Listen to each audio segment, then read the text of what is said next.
დღეს ისეთ რეალობაში ვცხოვრობთ, რომ პირველი რასაც კითხულობ, ნაცემი ხომ არ არის დაკავებული ადამიანი. ეს იყო პირველი კითხვა, რაც ჩვენ გქონდა და საბედნიეროდ საბა არ არის ნაცემი, არის კარგად,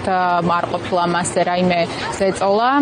რაც გავიგეთ არის ის, რომ რეალურად არ ყოფილა პოლიციისადმი დაუმორჩილებლობა, პოლიციამ მას მოსთხოვა ჩანთის შემოწმება, მან გადასცა პირადობას, გაუხსნა ჩანთაც, თუმცა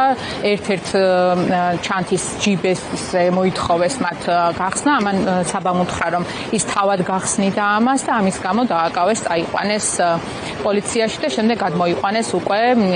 დიღმის იზოლატორში. ეს ამბავი გავიგეთ შემთხვევით, დღეს ვართ ზუსტად აი ამ სიტუაციაში, როდესაც არავინ არ გატყობინებს, როდესაც ადამიანს აკავებენ, სკუტერი იყო მიტოვებული, მეგობრებმა ნახეს და ამის შემდეგ დავიწყეთ უკვე გარკვევა თუ სად გაქრა ადამიანი და ვიპოვეთ დიღმის იზოლატორში, შინაგან საქმეთა სამინისტროს პრესამსახურის დახმარებით. რეალურად არაფერი მეტი არ ვიცით, ეს არის სულ. ანუ თქვენთვის უცნობია რა ნიშნით გააჩერეს, მაგალითად იცოდნენ თუ არა, ამ პროცესში შეიტყვეს თუ არა, რომ ჟურნალისტი იყო ის, ამის შესახებ არ იცით? საბა არ ასრულებდა ამ მომენტში ჟურნალისტურ საქმიანობას, შესაბამისად მათთვის შეიძლება უცნობი იყო, რომ ის არის ჟურნალისტი, თუმცა რაც ახლა ადვოკატისგან გავიგეთ არის ის, რომ მას თან ჰქონდა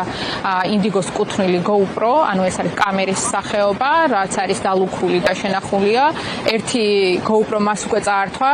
სამართალდამცავმა, ეს იყო აქციების გაშუქების დროს, ეხლა მეორე ჩამოართვეს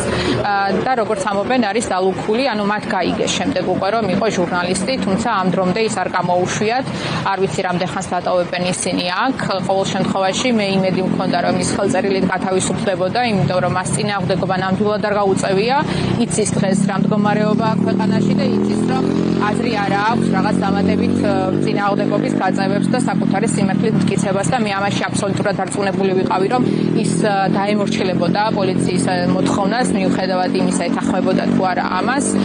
და ასეც მოხდა, რაც დაადასტურა კიდეც ადვოკატმა ამასთან საუბრის შემდეგ,